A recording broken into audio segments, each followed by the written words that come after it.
Feels like it needs a bit. Like it just needs something. It needs a sound bit. I don't know what. I mean, well, we do have, a quite the nice collection of it, but like it's just it's missing something. It's just missing a bit. Like it's just how about that D, baby? It's just something. But anyways, everyone, happy Saturday evening. If you guys were there this morning, or if you saw the Discord this morning, some of us woke up to watch the Elimination Chamber. So if I look and yawn, my apologies. I'm a little bit exhausted. But on that note, we're going to cover some Frosinone, Juve, and then we'll go into some segues, some points that Dave will talk about, and see if we can get some stuff out of you guys. But on that note, Dave, how are you, buddy? Yeah, Dash is going to try to milk something out of you guys tonight. So it is the call-in. So get ready for it. But otherwise, I'm doing all right. I was up early too. Yeah, but you're used to it. 4 a.m. was a little early. But yeah, I mean, it's fine. I don't need to sleep in on the weekends. Why would I do that? You got to wake up early again tomorrow, catch this game bright and early, a 6:30 a.m. start for us in the Eastern time zone. It's all right. I'll be up anyways. Brew a nice cup of espresso. You know how it is. I'll be zinging anyways. Dash might be a little sleepy. Yeah, it's just like, hey, I can't move on the play. You're not much of a morning person, are you? I don't know. I am and I am not. Like, if I have something that needs to get done, like, I'll do it. But like, if the game, like, I'm gonna be honest with you, if tomorrow ends up being boring as hell, you'll probably be like, oh shit, Dash is out. I'll be like this. Oh yeah, okay, good. I don't Frosinone, they tend to be a little more exciting because they play more open, right? For a weaker team, they don't park the bus so much, and that allows for more excitement. So let's actually get into it because we got to do the pregame. We'll bang this pregame out, and then we'll open the lines and we'll dive right in. Yeah, well, if anything, they shouldn't be open as they normally are because they're at 23 points and Hellas Verona's at 20 points. So they are technically they're in the relegation zone. Oh, yeah. So there's no, I don't think there's going to be some open shenanigans like what you guys saw at Coppa Italia. Like right now, Juve are in, I don't want to say an identity crisis, but they are essentially on just a terrible month of February. So right now, Frosinone is licking their chops, thinking they can get an upset here because Frosinone getting a point is a win for them in a sense. And I hate being the bearer of bad news, but this is going to be another tough one for us to get through. It's going to be one of those things where we got to make sure that we play it correctly because we're in trouble fumbling second place, and Frosinone are trying to take an opportunity to get out of the dumpster hole that they're in currently. This is every week. This is the same storyline every week. That's the problem. Is it shouldn't be. It should not be that. This should not be the conversation that we're having. The conversation that we should be having is, oh, hey, man, hopefully Inter drops some points. We can overtake them on the table. But unfortunately, shit happens. February sucked. This is the end of February. It was, and we got to make sure that we at least get one win in February. Absolutely, let's do it. So we always have a bad month. I shouldn't say always, but it's the past few years we've had months that have been particularly bad. So February is it this year. It sucks. We started off strong. We kind of came back to reality, and bam, let's keep on going. It's Frosinone. I think it's going to be good, but Dash, break it down. Yeah, it's like you bring that chick home and then the alcohol wears off, and you're like, oh. Yeah. Right. Courtesy of Fat Mob here. So Juve have not won in 4 Serie A games. Juve boss Allegri has emphasized the need for calm and focus as the old lady looked on their winless run this weekend, having being held 1-1 to a 10-man by having 10 men getting beaten by Inter and Udinese. Juve went on a 4 successive game without a win with a 2-2 draw against Hellas Verona. So we're currently second, thanks to Milan for fumbling there. 9 points adrift of Inter, with Inter having a game in hand, so technically 12. Allegri told the press that we've worked well this week. As always, tomorrow we will have one goal to return to the winning ways. Periods like this in football happen. I've been through them before, and the boys know it too. We have to stay calm and focus on the months ahead with 2 big goals to achieve: Champions League qualification and winning the Coppa Italia. in that regards. There are some matches like Saturday in Verona where we struggle. It is precisely these kind of matches to maintain greater compactness and greater concentration. I think if I think back to the last performances with Inter and Udinese, I saw good things. With Verona, less so. However, I'm convinced that this period will do us good. Since Allegri returned to Juve in 2021, his second spell in charge, he has overseen a team finishing in fourth and then seventh by points, third on the pitch. He previously had 5 years from 14 to 19, where Juve crowned 5-time champions, part of the sequential 9 of the club. Allegri said winning at Juve is always determined by criticism in order of the day. If you win 3-2, you conceded too many. If you win 1-0, you scored too few. That's so true, though, isn't it? True. That is really, really true. Because it's just at this point, you see us like, what more do you guys want? Just win. That's all we want. Just win. Yeah, just win. If I analyze history, I see that you have gone through cycles of great consecutive victories, winning 5 Scudetti in the 1930s and 9 in the last period. This means that winning is not something that is normal and to be taken for granted. We have the goal of getting back to our winning ways, and this for the club that has started the path on the project forward. We're aiming to grow our own players for this. Qualifying for the Champions League is fundamental, as it is the competition we have not missed since 2011, in which also something that cannot be taken for granted as well. Touche. Frosinone, Serie B champions last term, 3 points above the relegation zone in 25, which is, again, crap game. Like, oh, man, they were so exciting, too, at the beginning of the season, and they really did just drop off. Defensively, they're not there. And that's what I'm banking on for tomorrow. They was just waiting for that week D. That week, yeah, I need some week D, yeah. And Di Francesco says in his conference, we deserve the points we got. We probably demonstrated something more. We also have to get these points back starting from the next one and not being the sacrificial victim to a team like Juve, because we go and play them knowing that sooner or later it has to come back to us. So a lot of coach speak, not really anything, obviously. I think for me and for you guys, I think the biggest thing we need to see is a response out of Allegri here. I think not like a verbal, I don't expect him to go nuts at the presser, right? I expect him to get these guys ready to go, find something to get these players ready to go. Whether it's the 3-5-2 or if it's a 4-3-3, get him out on the front foot, right? Or it's just get him ready. And then Jay Chris is saying, did you guys cover the part where he said he is sticking with the back four? No, we did not. Is it Allegri back four, or is he talking about Di Francesco with the back four? Yeah, I'm not. We are talking Allegri's. I'm not sure what he's talking about. Yeah, so there was mentions of the back four, the 4-3-3, because that's what they tried in practice, but I don't think. That was a practice. That was just for fun. I don't know if we're gonna see that anytime soon. Yeah, we don't know that for sure. I know you posted it on the community tab. I don't have that quote. I did not see that at all. I've seen 3 different versions, 3 different translated versions of it. But yeah, I mean, if you have it, I've read the official one. There's the one you just read, and the one from Beppy's translation. So. If you got like another source, absolutely. That's fine with it.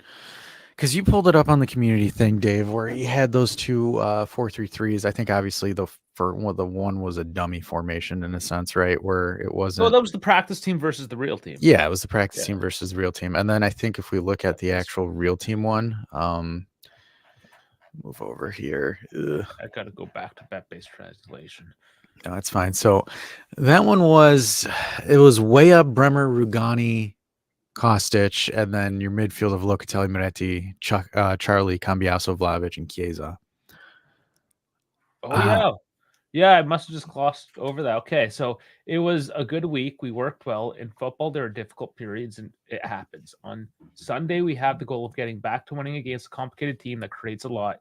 We will not change their defensive shape. We will continue with 4 at the back. Was that? It's got to be a mistranslation. I feel it's got to be a mistranslation. Or he just misspoke.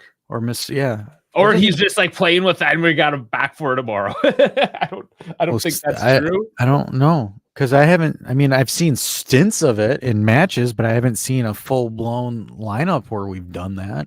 Yeah. And that is the thing. People say, "Oh, we're going to see 4 at the back. We're sticking to 3." It's transitional throughout the match. If you watch it, there's hints of both and everything, and it depends. Especially with Charlie coming on now, that can change a lot. You got Yildiz that opens things up. Are you playing Way? Are you playing Kostic? Things shift slightly. I mean, if you're playing Chiesa, everything's lopsided because he doesn't run back. Things like that. But I don't to say. I'm gonna say that was either a mistranslation or he misspoke. I don't believe personally we're out of back for tomorrow. Yeah, I have a little bit of. What's this about? What's this about, JC? Card trolling. You fucking troll. Jesus. We love him. I'm because Danilo's still technically out. So right now we've got Rugani, Bremer, Gatti, Kostic, Rabiot, Locatelli, McKennie, Cambiaso, Vlahovic, and Yildiz. This is what this is what FotMob is expecting to start. We don't know for sure. Obviously, the only one that knows is him because Allegri can flip the switch at the end, so you never know. But this is kind of similar to what we've seen out of Frosinone, though. It's Sule, Chidira. The only difference is I don't think it's is maybe Ibrahimovic isn't healthy to play on that left because was playing well for him, but he's not playing right now. So I don't know the 4-1-1 on him. But it's a similar team to what we've seen the past couple of instances. But again, Frosinone is a tough team just because they just find ways to just really kind of irritate teams because they can, when you're not paying attention, they can come up and score on you if you weren't paying attention at all offensively. So in theory, right, you've got the better players on the roster. You should technically win, but it's their best players are the ones we loan them. Touche. We should be able to beat them.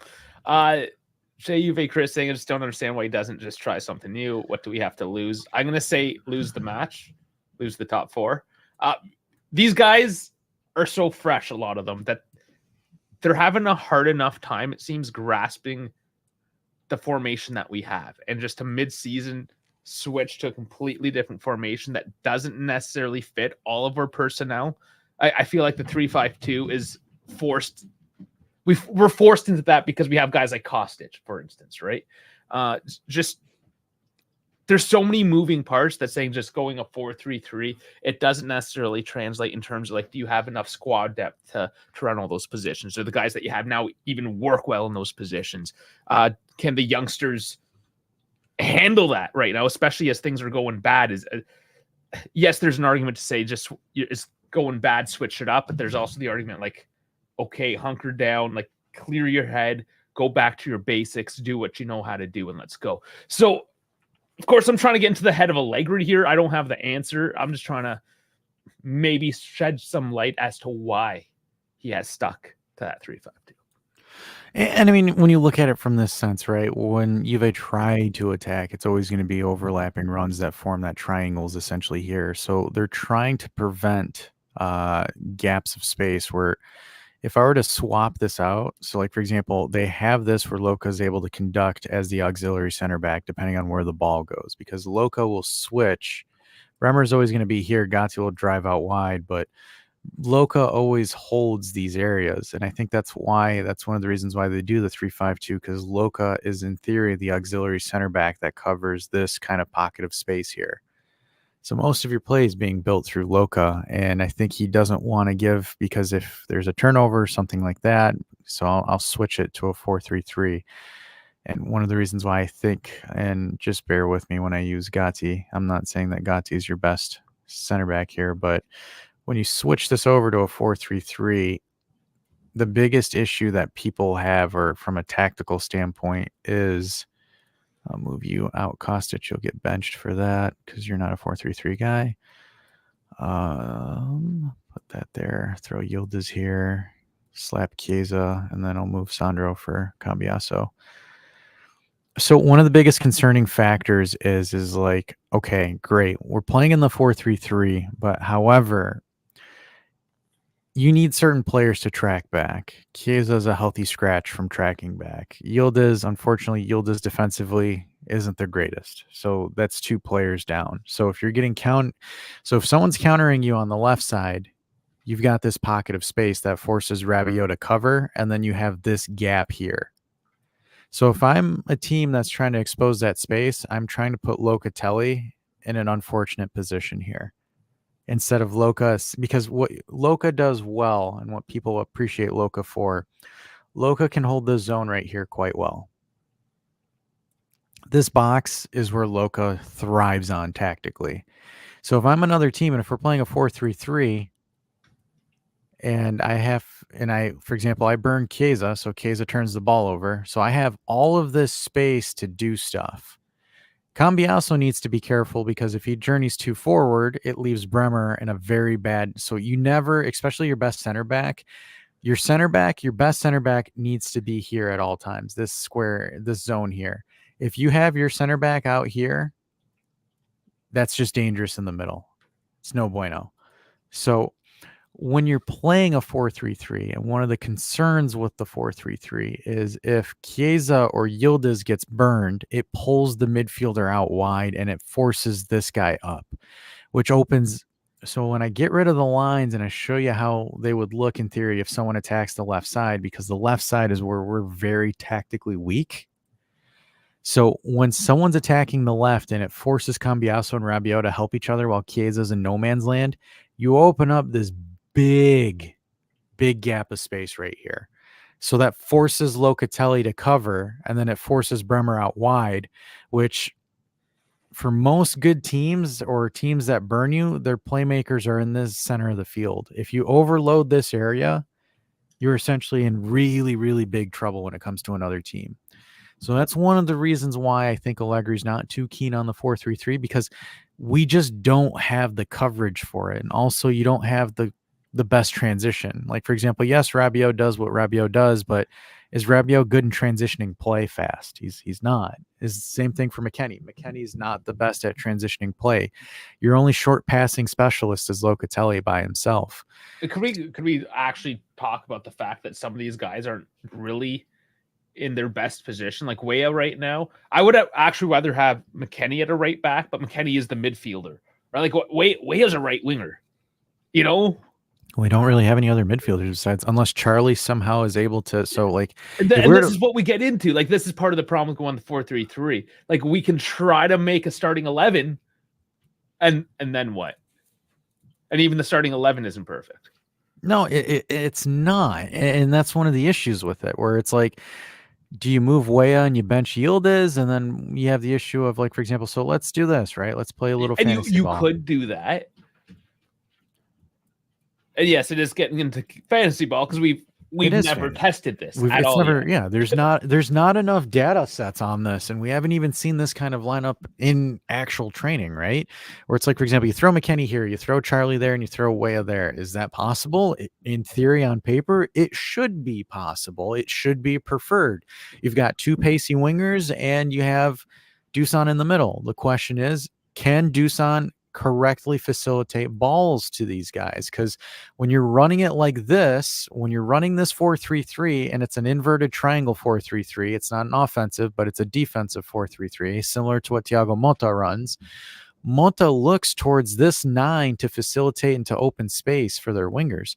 That's why Bologna's wingers look really, really good this season.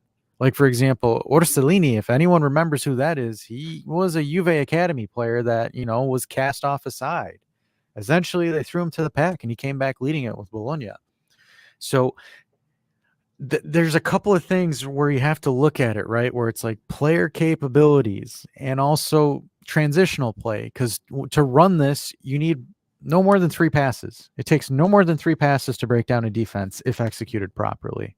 If you looked at Atletico Madrid, Inter Milan, teams that know how to execute a 3-man middle block like that, they're moving that ball in less than 2 or 3 passes. There's already an opportunity created. And it's very pivotal. And like, for example, and Inter's the best team to compare us to because they run almost an identical way. But for them, their main outlet ball is Marcus Thuram, which opens up things for their wingbacks and their midfielders. The question is, they can boss the midfield and they can get an outlet ball.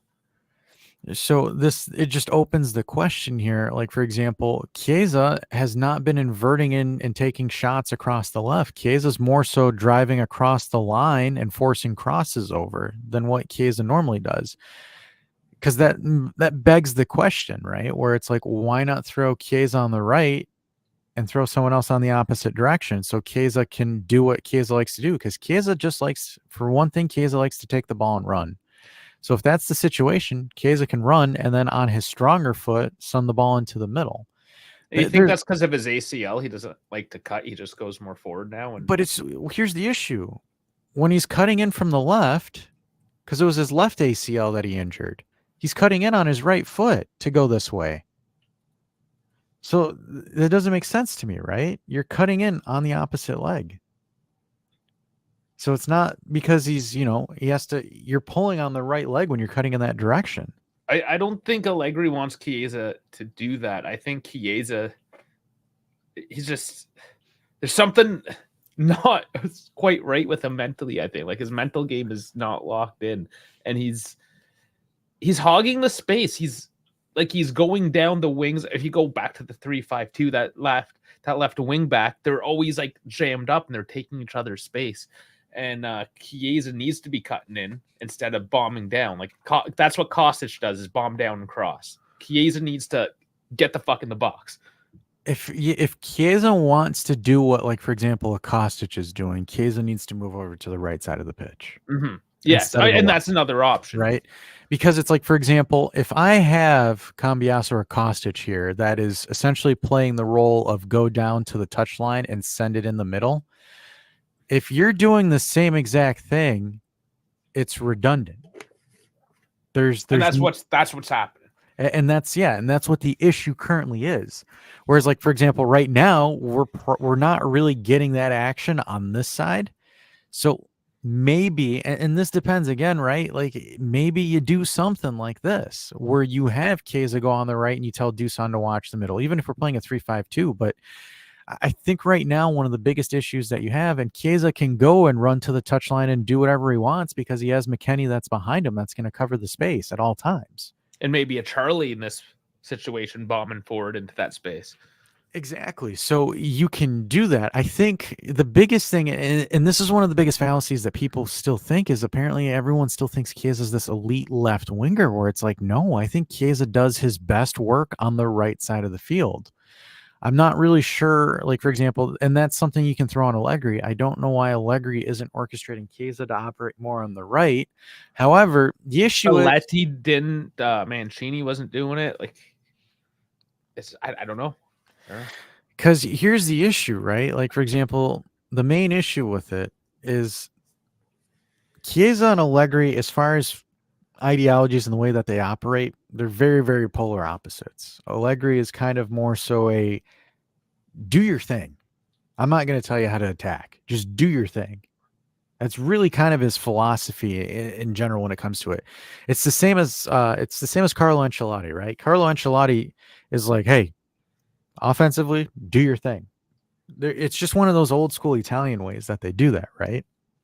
So when you're looking at it from this perspective, it's more so on the end of like, it's a little bit of Allegri because he's not giving proper direction to Chiesa, but at the same time, it's also Chiesa for not being able to like use field IQ to understand situations like, hey, this isn't working. I need to do something different, because I think Federico Chiesa is quite susceptible to what a lot of people say, that like, hey, I'm going to do the same thing over and over and over again. I think we've seen it, right? We've seen Chiesa do the same exact move to get stuffed again and again and again. So it's just like, there's, it's a give and take. It's not like, for example, this isn't one definitive issue. It's not just, it's his fault, this is the issue, and that's the end of the story. It's a little bit of a multifaceted issue. And we always kind of come back to this. People tend to want a scapegoat. Oh, it's this person's fault. It's that person's fault. And we tend to focus on certain profiles. Allegri, Chiesa.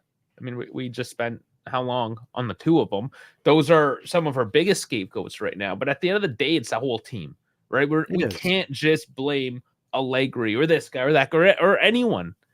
It's Yeah, I mean there's times in life where there's one clear problem out there and you can point a finger, but this isn't it. This is it's got layers. It's complicated. Allegri. The question you have to ask is: you take Allegri out of the picture from the beginning of the season, you put any other coach in. Can you confidently say that said coach is going to do a better job? Yes, if you pick Carlo Ancelotti, sure. Okay. I don't think he does well. And he might not, because you need transitions years anyway, right? Yeah. But okay, let's make it easy. It's 2-3 years down the line. You switch the coach. Is like you put Thiago Motta, which we're getting more and more linked with. How many years does it take? 2-3 years to implement his system? And once his system's implemented, what is he still winning the championship? We don't know. There's two questions. There's two questions when you're looking at it from a coaching perspective. Two very crucial questions. Question number one: how long does this coach take to implement his system? Yeah, that's the first question, right? Two: are you patient enough to wait for it? No, I'm going to say we're not. Like collectively, if I was to speak for the fan base, I'm going to say we're not, because we're so spoiled, especially with 9 straight, still in very recent memory. No, like the team, the management, they're trying to look long term, but at the same time, they understand that certain things have to be happening right now. And right now, in terms of the coaching world, knowing what's out there, Allegri is currently the most stable option. Now that might change at the summer, and that's the right time to look at that. I know we're impatient and we want Allegri to move out, a lot of us.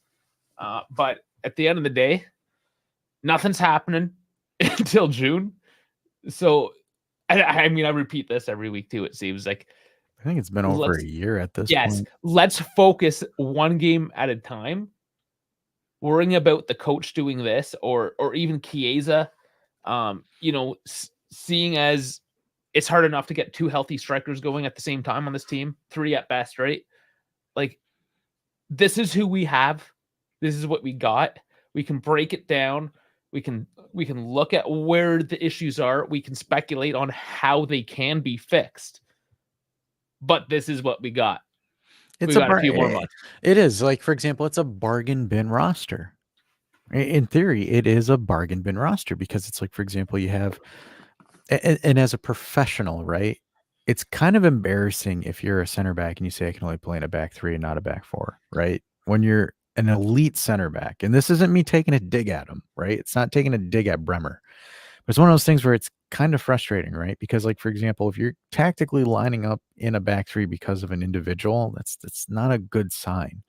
Same thing, like, for example, with Chiesa, right? Like, elite forwards can operate all over the pitch as far as the top half of the pitch. Like, you shouldn't be isolated as a left winger.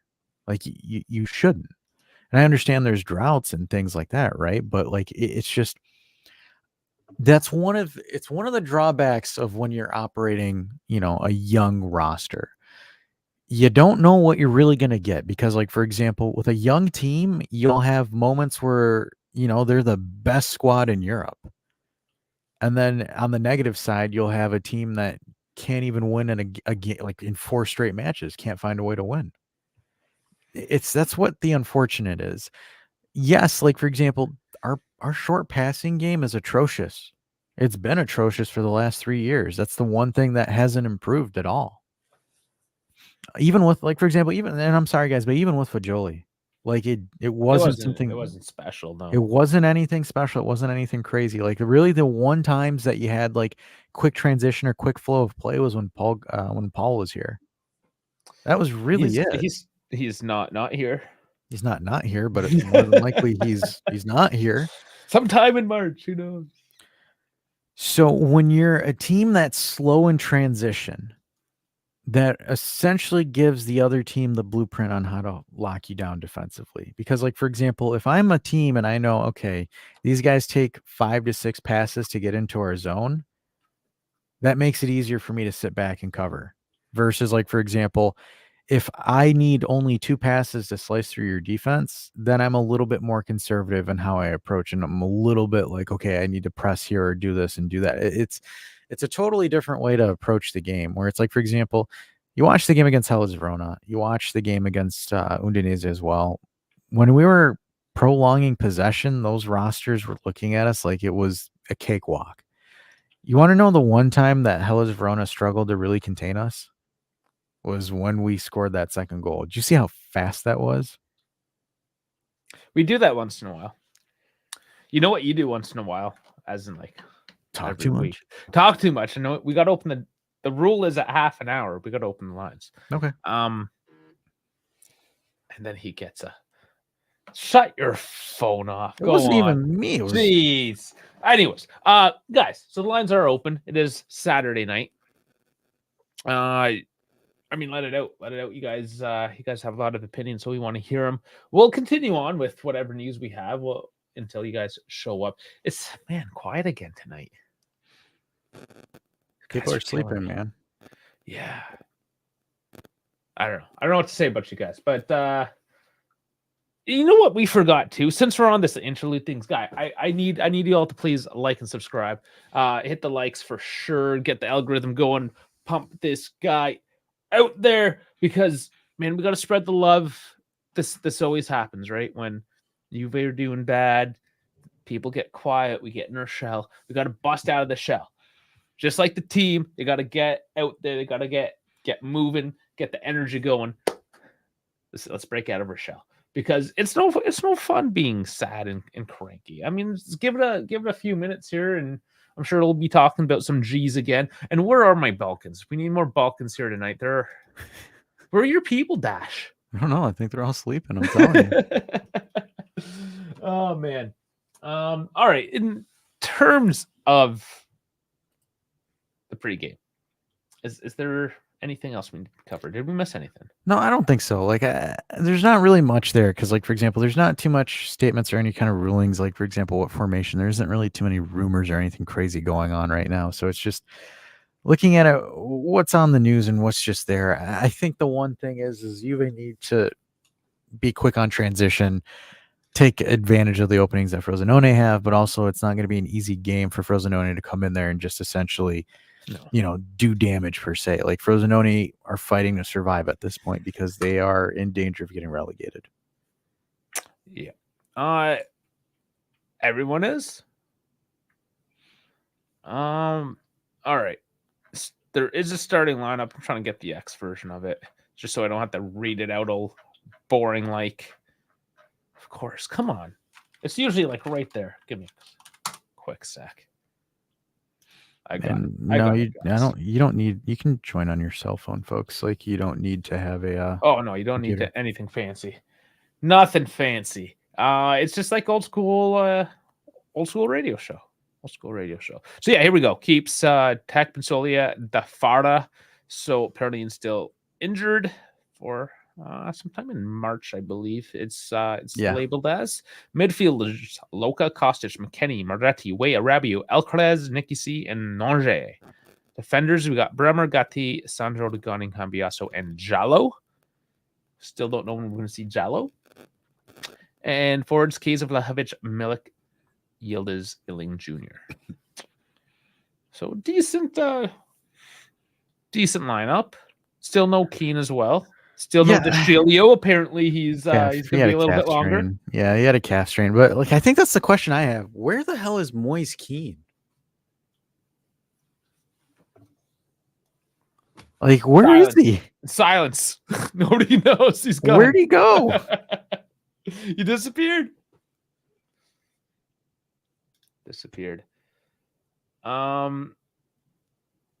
You don't need a KB. You say you don't need a computer. You can join however you want, man. Yeah, Sal would always join in on his phone. Jesus, you're like, man, shenanigans. Like, you're the gatekeeper, KB. Why don't you show up? You know how to stream. You stream on your own channel. Oh man, about changing coach. Yeah, you gotta be patient. Basically, it's basically it. We all gotta be. What is it? It's almost so you got March, April, May. Nothing's gonna happen until probably June. So you got 4 months. Realistically, you got 4 months you have to wait. That's a third of a year. That's a big chunk of time. So sit back. relax. Maybe don't relax because of all the anxiety you have watching the games. But just sit down and try not to freak out. Let's move on then to some news because KB, what do you mean you've never been able to join via cell phone? Huh, that's interesting. Really? I've done it. Dash has done it. We've all done it. LJJ is afraid if we change coach, we'll drop more. Initially, probably. Yes. It's one of the most it's a very tough issue, guys. Like when it comes to it, like it's difficult, right? When it comes to changing the coach, like for example, what Conte and Inzaghi did with Inter, right? Where Inter essentially was a decent squad. But like, for example, the drop off from Inzaghi to Conte the first couple seasons, it was there, but it wasn't catastrophic enough to derail the project. Where it's like, for example, with us, the concern is if you change it, because I think being honest here, our roster isn't really the greatest. I like that people always throw that number. It's like, oh, your market value of your club and players is like X amount of $100 million. And you're like, okay, but like, just because a player is worth this amount of money doesn't mean that they're playing and producing at that level, unfortunately. So it's like right now with the roster, can people objectively say that the roster is not the greatest thing out there right now? It's not that good. We've talked about it. Like that one comment last week, I believe, is name a guy on our team that would be in, was it the 15-16 team that we said? Yeah. It was nobody. You could probably say 16-17, probably any of those teams, honestly. And none of the current players right now would make them. So, like, for example, perfect example, right? When Allegri and Sarri swapped roles, right? When Sarri came in and became the coach for Allegri, it wasn't that critical of a drop-off because the roster was still pretty damn good, right? So, like, you could have some blunders, and then we started seeing the blunders at the end, but it was still capable enough of getting there. And then we switched from Sarri to Pirlo, and then we lost some more players, and then you saw, that's Pirlo was the worst case scenario. Even though, yeah, you finished in the top 4, but still not that great. You weren't competitive in the league at all. Like, it was pretty bad. Yeah, there's a lot of ups and downs that season as well. It was exciting, new coach, and then it was it fell apart. Yeah, it fell apart at the end. So the difference between, like, for example, those rosters, 1920, 1819, 1920, and 2021 are significantly worse than what we have currently, or we're significantly worse than where we currently are, or what they were. That's a good point. The money, there's always the money situation. Yeah. There's no, for example, there's no finances as well either. So, like, you're not going to be able to overhaul all of the players that the coach wants. That's why when you're looking for a manager, you're looking at it from a manager that employs a similar style of play, a pragmatic approach, but just maybe a little bit with more fresh ideas.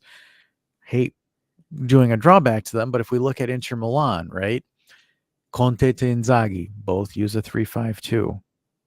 Both employ the same deep-lying playmaking midfielder. They both do that. They both need dynamic wingbacks to make their play go. Both need a target man as a striker and a free-flowing striker next to him. It's always been, like, for example, those two are essentially a carbon copy from a tactical sense. So that's why Inter made that move. I mean, the second that Conte left, I think everybody and their dog knew it was Inzaghi that was the next coach that was going there. Unless if Allegri would say no, which he did, Inzaghi would be the next guy there. All right, let's get into some other news. Throw your questions up, and please do join, even on your cell phone. We'll definitely take you. Just going to talk about our other teams. Tomorrow, 10:15 Eastern Time, the next gen are in Perugia.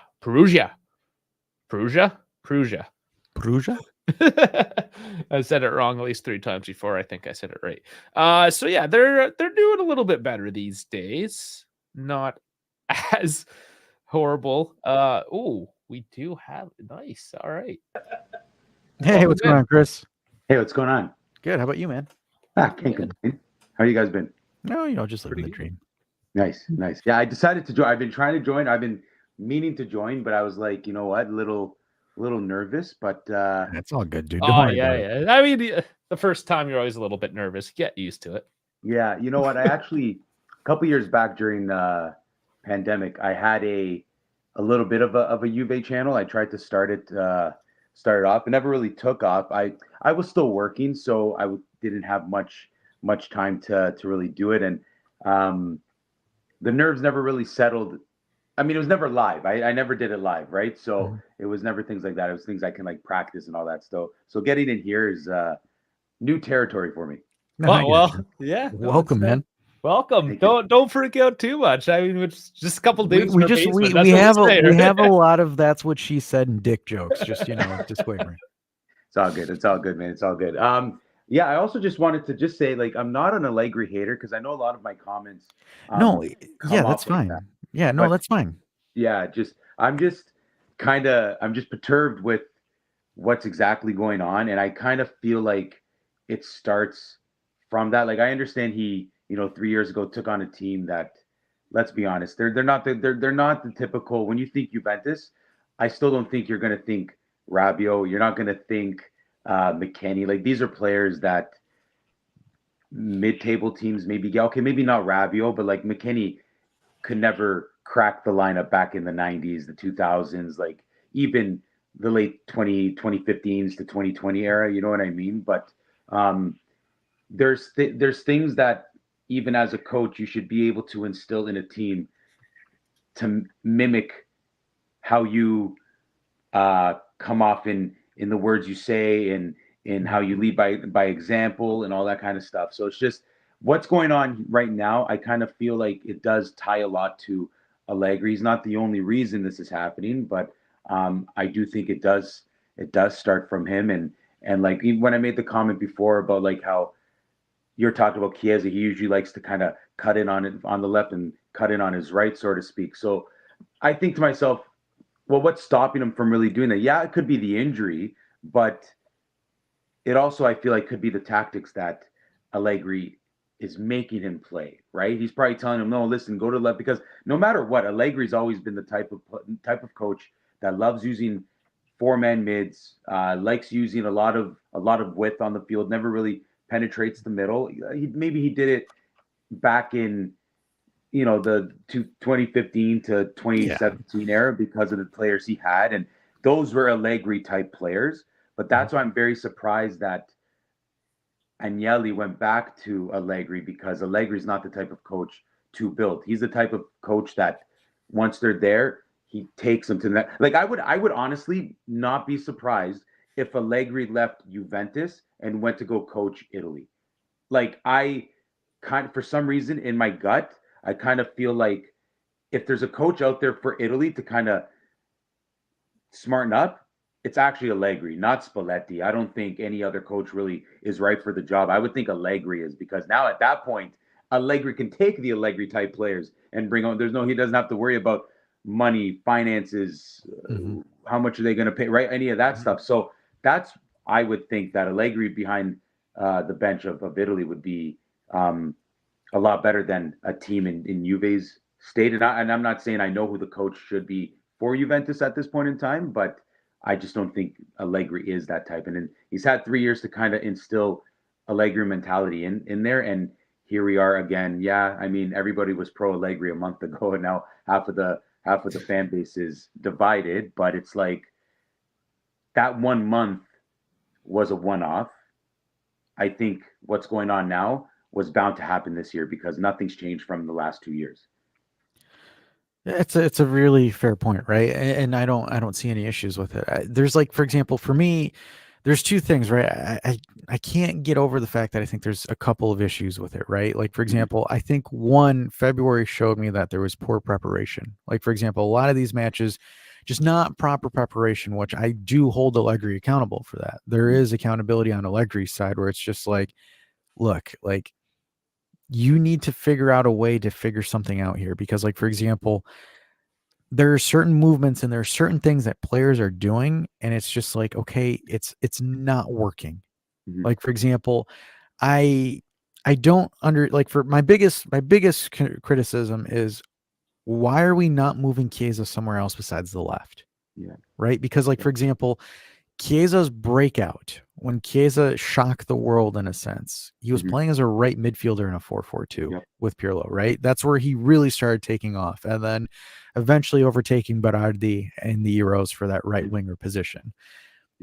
It's just things like that where it just kind of irritates me, where it's just like, because part of me is like, okay, Chiesa, I need you to sit there and say, hey, Dusan, move over to the left. Let me go over here. I don't know if that's an issue with, like, for example, I don't know if that's an issue where, I need Dusan to be here and that's why I'm not working.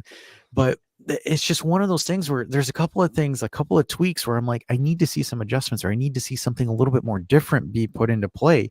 I understand, like, for example, I understand the naysaying argument for the 4-3-3 because of the gaps of space, because, like, for example, when you have a 4-3-3, or if you're, like, for example, if you isolate your wing backs and you turn them into full backs, you leave essentially a big lateral gap next to Rabiot and next to McKennie, right? The concerning thing, which I think Allegri is afraid of, is he's afraid that, because the midfield is very slow in transition, if they get caught out, because when we're slow in transition, we move the ball very, very, very slowly. Like, it's just, we're not decisive in where we're trying to move the ball. So what he tries to do to compensate for it is he piles on more bodies in the midfield, which gives you more passing lanes. Because, like, for example, if you're a 4-3-3, you have less passing lanes than a 3-5-2 because you have 5 bodies in a lateral line with you. So in theory, you should have more opportunities to move the ball. Here go, you should move the ball quicker. However, I think that's completely the opposite, right? Or it just seems like paint dries faster than when we move the ball, which is very, very concerning, right? Because, like, for example, if you're moving the ball very, very slowly, because I don't know, did you see the Champions League, the Inter versus Atletico Madrid game? I did not. Okay. Just to give you context, like, for example, Atletico employs something similar to what we do, and Inter sliced through their back line numerous times, and it was to the point where Inter should have won 4-0, but they didn't. It was 1-0. So the concerning thing is like, yes, I don't disagree that I think Allegri has done poor preparation. And it's just the other thing too, right?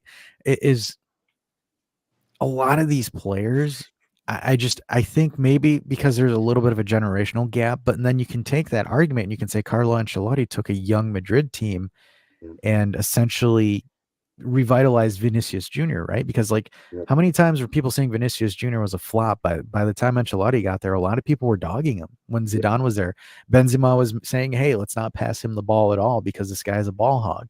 But then Carlo came in, and that's where I think there's a different pedigree between Carlo and Allegri, where I think Allegri is the poor man's Ancelotti, right? Like, for example, I can't afford the real deal, so let me get this. But I just really, I don't know. Like, for me, if Allegri leaves at the end of the season and says, look, I can't take this anymore, this is as far as I go, I don't have an issue with it, right? There's no issue with that whatsoever. Can we... Sorry, I just got to point out that yeah keeps on coming back just to let us know how much he hates soccer, but I do appreciate that you do keep on coming back to let us know. So thank you very much. Sorry, continue. That's awesome. Yeah, see, because like, even like, see, that's the thing. Like, Ancelotti was always known as, like, his preferred formation was always the 4-4-2, and now he's been able to adapt to what Real Madrid has. And as much as, I mean, any coach, like, even for myself, like, I manage a Rogers store. Okay, Rogers is a telecommunication company. Yep.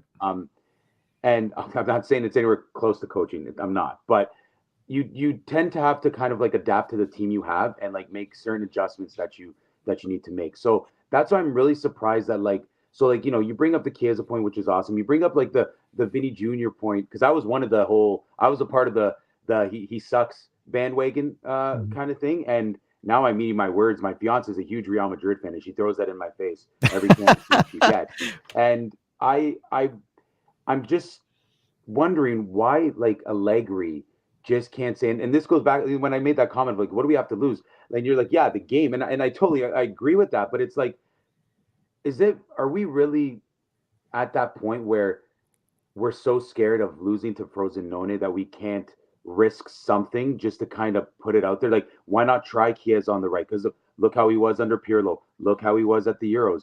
Even Locatelli, who's done, in my opinion, a decent enough job as a regista.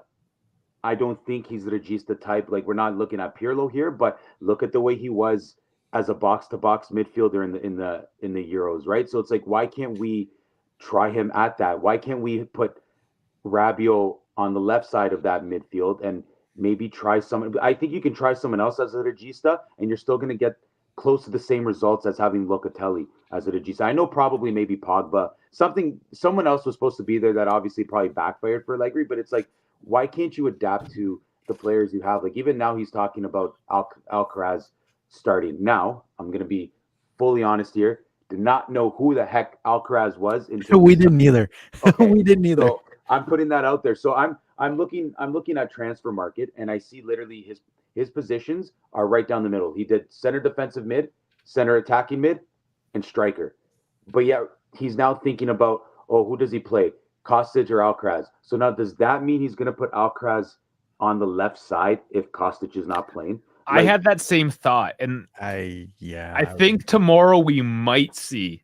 So we won't see a 4-3-3, I don't believe, but there will be something significantly different. Yeah, and that's what my qualms are about Allegri. Like, listen, if in like 4 years this Juventus team is like awesome, and you want to bring Allegri back because he could be the one that takes us to the next step, sure, that's fine. But it's like, at this point in time, he just isn't it, because he just doesn't have that mind. He doesn't know how to adapt. And one of the biggest issues last year in the Champions League was he was being outcoached by people that should not be outcoaching a Massimo Allegri, where mid-game, when you got to change your tactics, like, Allegri was caught flat-footed. Was caught flat-footed against, I'm going to say Tel Aviv. I can't remember if that was the Israel. Maccabi Haifa. Maccabi Haifa. And also multiple times against Benfica. Yes, Benfica, different situation because they were like the Cinderella of last year. But like, it was like he had nothing, not even, maybe because the team was bad, fine. But it's like he couldn't even stop them from scoring. Like, he had nothing to stop anything from any of those teams in Champions League. Like, we lost 5 times in Champions League. I never thought I was going to be alive to see Juventus lose 5 times in the Champions League. I think you can actually extend that argument to every game he's been back. I don't think we've had a game where we've really like crucially adjusted. I think we've more so adjusted in a locker down sense. I don't think we've, because like, for example, what made Allegri very, very elite his first stint was 2 things that made this man hands down one of the most elite coaches ever: second half adjustments, second leg adjustments. Yeah. Because like, for example, anytime you were in a tie, a Champions League tie, you knew that second leg was going to be something ridiculous. Yeah. Right? Like, for example, I'll use 2 games. Bayern Munich, 15-16. We tied 2-2 in the Allianz. That second leg, barring, Evra turning the ball over and giving Bayern the equalizer there. But that game against Bayern Munich was outrageous. No one would have thought that we would go to Bayern and punch them in the face within the first 15 minutes. Nobody. Yeah. And then the other game, or the other 2 actually. So Real Madrid, the Benatia call.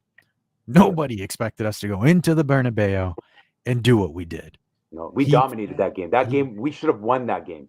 Like, no, we absolutely. Like, oh man. Anyways, I don't want to go back that one. Exactly. Yeah. And then to follow up the Atletico Madrid game the season after, right? Where Atletico Madrid, this defensive juggernaut, there was the Champions League notion, right? If you're up 2 goals ahead, you don't come back, you're pretty much done and dusted.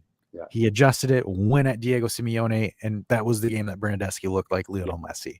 So it's like he had those, and that's what made him very, very good. It's just like now it's almost like, and like, for example, I don't want to take Misak's words because Misak has said this numerous times, but it's more so like he hasn't had those adjustments. And yes, he hasn't had the adjustments, but I also want to also throw on there as well as a tidbit is I just don't think that the player personnel is there. And I think with him being assigned originally, I think Agnelli kind of had a straw man in his sense, right? Where Agnelli's like, oh God, we only got here because of Verona beating Napoli. So he's like, I want to put it in a position where I don't have to worry about getting here again. So he goes with that opportunity, with that choice, right? Because the issue was when Allegri first left in 18-19, they were putting their eggs in 2 baskets. Basket number 1, the Zidane basket. Basket number 2, the Pep Guardiola basket. Both of those baskets fell through. And the idea is, and I think this is more so to blame on Paratici and Nedved, because they were kind of like, hey, look, we need this, this luxurious coach, this stylish coach, et cetera, et cetera. Here's some of the names on the short list. And then none of them worked out for them. So they're kind of like, in a sense, with their pants caught down. They're like, who's our third choice? Yeah.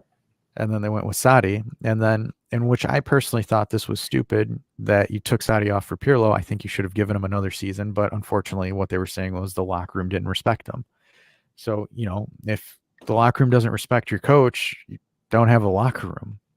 Yeah. But it's just really poor mismanagement. And then also with the Ronaldo funds and all of that, just really, really neutered this team. Like, for example, the difference between us and the Milan teams, because, like, for example, after 2000, I want to say 11 to about 14 was when those Milan teams hit like rock bottom. They hit rock bottom. Yeah.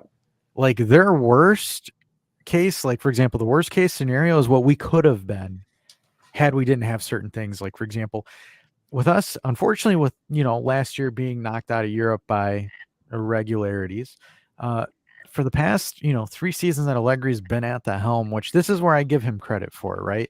Where it's like, okay, he's maintained. So we've been, air quotes, competitive in rebuild years. Like, we've been able to go against certain matches. It's not like, Inter came up in 3-0. None of those teams have 3-0'd us. Like, for example, Milan didn't completely, go up against us and do 3-4-0. Like, back where it was just, when we played against Inter and AC when they were in their rebuilds, we all knew it was going to be a win, right? It's going to be one of those things. So I think we've expedited our rebuild, but at the same time, I think this is where we can put it on Allegri, where it's like, outside of maybe McKennie, Bremer, verdict's kind of out on Rabiot because you're not really sure what Rabiot you're getting this season. Maybe 2 improvements, maybe, the breakthrough for Yildiz, the breakthrough for Fagioli. Like, I guess you can chalk those in on his hat, but overall, it's just, yes, we've gotten defensively better, but there's still a lot more to be desired. Yeah. No, I totally agree. And like, I think, and then like that just leads to like the whole, like, after Allegri, like, let's just say he leaves. Now, obviously, the rumors are like Thiago Motta. Like, I think I trust Thiago Motta next year as much as I trust Allegri this year. Like, I just don't know what to really expect going forward, because as much as I am saying Allegri this, Allegri that, I know there's issues with the team that are still going to be there next year. So it's like what are we gonna, like, where are we gonna go after, let's say, Thiago Motta comes in, and let's just say we go through another one of those kind of years, then we're back to the Saudi year where, okay, let him go, bring on another guy, and probably gonna fire him, and it's just gonna be a vicious cycle, right? I was always wondering, for as a possibility for coach, what you guys maybe thought of this. How about Montero from the youth team? I think so. There's 2 things that they're concerned with Montero, right? I think the board's a little bit terrified as they don't want a Pirlo incident again, where they bring someone up, even though Montero's been there and's got a lot more experience. Which is why I bring him up. But that's the reason why I think of him. Yeah. So that's one of the things where he has a little bit more of a feather in his cap. But I think right now it's Juve, the management themselves are terrified more than, like, for example, that they're letting on, right? Because think about it. Juve's management is going to probably be glued to the TV watching that Napoli-Barcelona game, because if Barcelona win, knock Napoli out, that's 50 million in the hat for Juve. Yeah. And then if Allegri qualifies for Champions League, that's 30 to 40 million easily for that. So for them, I think right now, and people can hold the board, accountable for as much as they want, right? Because, there's not that much movement. Timmy Weah was your only signing. It doesn't look like we're going in a promising direction as far as personnel. We're not moving. We're not gaining anything crazy to be excited about. Because I think more so, and this is where people might hate me for this, but like, I think the board is waiting until they have enough capital funds to really start doing dents, or to really start doing damage. And once they gain that, then you'll start to get a grasp of what direction they want to go or how they want to do it. Because, like, for example, Elkin and Giuntoli have both mentioned quotes in a sense where they say Allegri is good for the moment that we're currently in, right? The moment that we're currently in. They're not leaving it as he's the end all be all, 5-6 year extension, Allegri for life. I think maybe a season or 2. I think is essentially, to be honest with you, I don't envision him more than 2 seasons. If he does get extended, I just don't see him for another longer than 2 years. I think they're going to transition out, but the question is who? Maybe it's Montero, maybe it's Palladino, maybe it's Mota. I think the reason why, like, for example, I'm not warm on Mota, I'm a little bit kind of for him. And it's not like, for example, I question him, his capabilities and whatnot. The question is if he is not able to get Xerxes, if he is not able to get Ferguson, if he's not able to get the players that he does his stuff with in Bologna at Juve, can he make do with what he has? Yeah. Because, like, for example, Xerxes and Dusan are 2 totally different player profiles. Yeah. 2 different profiles, 2 different requirements to do what they need to do. Where it's like, for example, right now, Xerxes is fine with feeding the ball to Orsolini and letting Orsolini do what he needs to do. But the question is Dusan that kind of guy that's willing to adjust into that Xerxes role for Mota? Yeah. And if he's not, then essentially Mota's tactic goes to shit because you need a number 9 that is like a Xerxes, right? A selfish 9 that plays to your wingers. Yeah, that's true. You're right. I just that leads to the other questions. Like after Mota, like who really is there? I know you guys. I don't think you guys are big fans of what's his face with Brighton. De Zerbi? Derby, yeah. I'm not too. I mean, he hasn't done anything crazy this year, anyways, either. So I think he was kind of a flash in the pan at the time that he did it. But like, I just don't know who else Juve would go after to kind of right this ship or who the right person is. So I mean, I kind of align with you on the 2-year extension, especially because I know Juve is trying to do that with their expiring contracts on their players, where they're taking the final year and extending it the next year. They're probably going to do the same thing with Allegri's contract. Yeah, and for sure, man. And I think this is one of the issues where us, like, for example, the media play at fault here is, like, for example, you take 6 months of Italiano or you take 6 months of De Zerbi or coaches that have like these stints, and we blow them out of proportion, right? Where, like, for example, people were criminal for doing this, but like De Rossi had 3 good games and everyone was saying, look at De Rossi ball. It's the most incredible thing in the world, right? And then Inter, humbled them, and then they struggled against Feyenoord, right?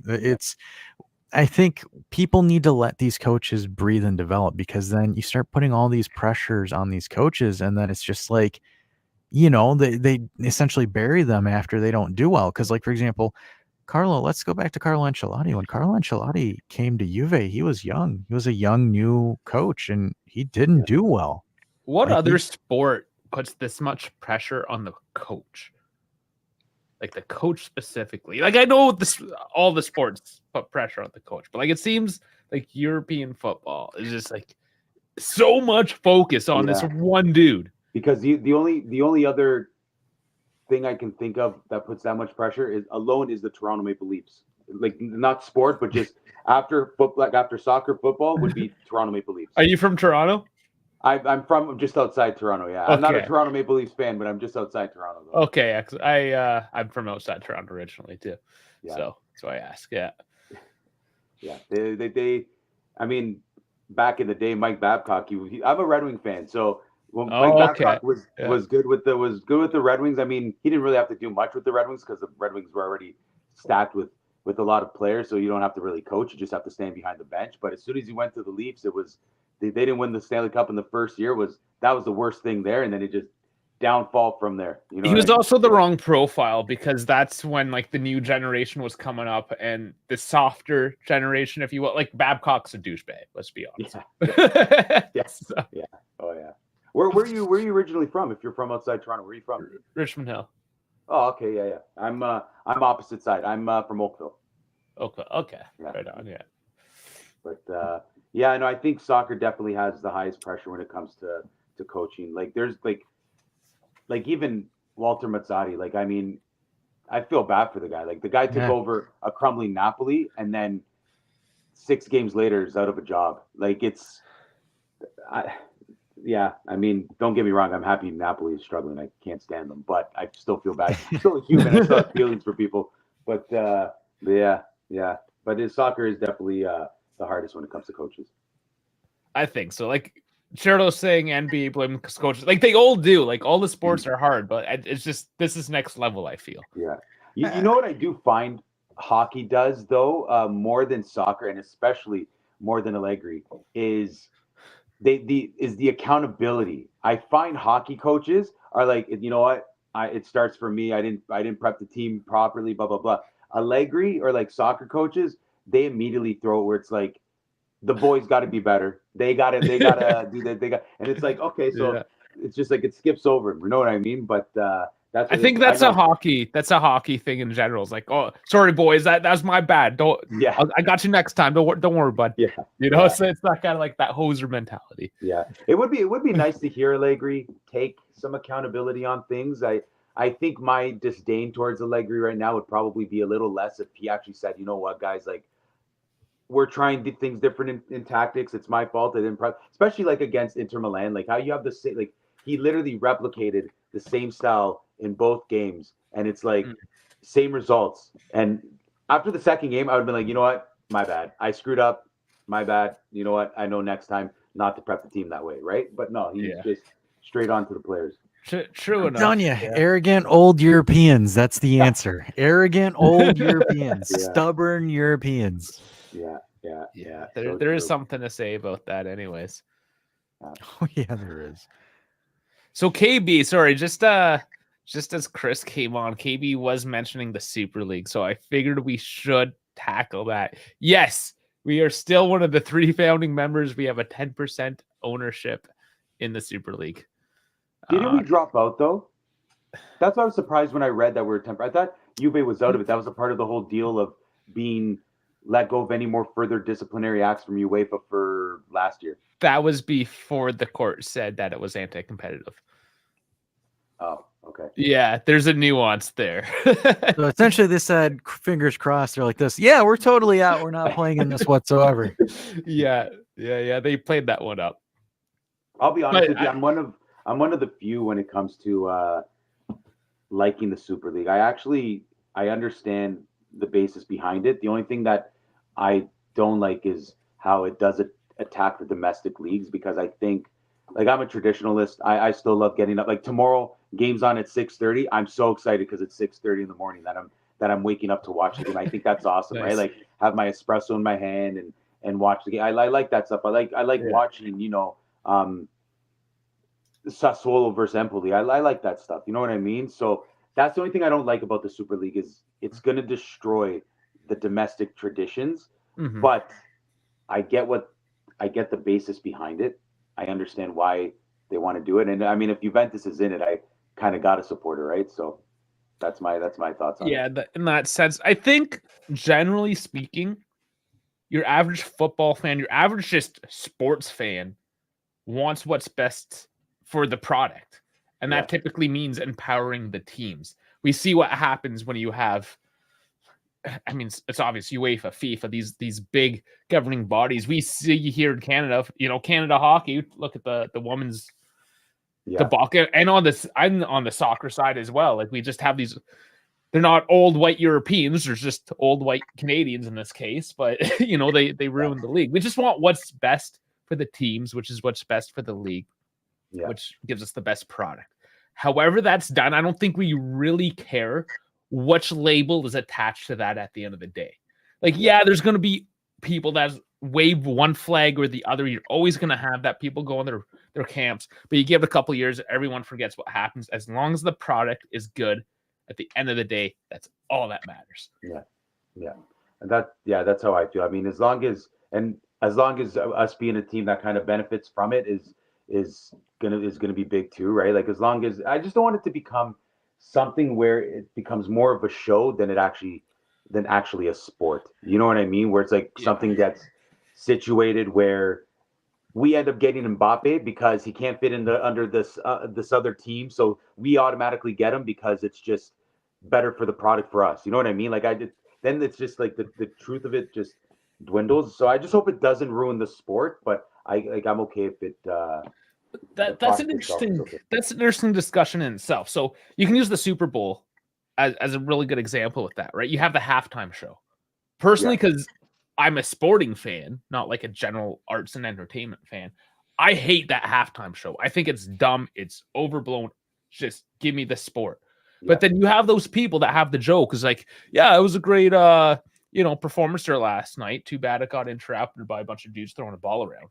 Right? You have people that like watch it just for that entertainment part of it. And at the end of the day, sports is entertainment. Like we're that delineation between sports and like the rest of entertainment, it seems is blurring and it's becoming one big production. You see that like F1 going to Miami, and they go to Miami and they still have to build a fake lagoon so they can have all the girls in bikinis on the yachts at trackside, right? Isn't that at Hard Rock? Isn't that at Hard Rock Stadium? Like they built the track around Hard Rock? Yeah, it's a parking lot and somehow there's a lagoon, right?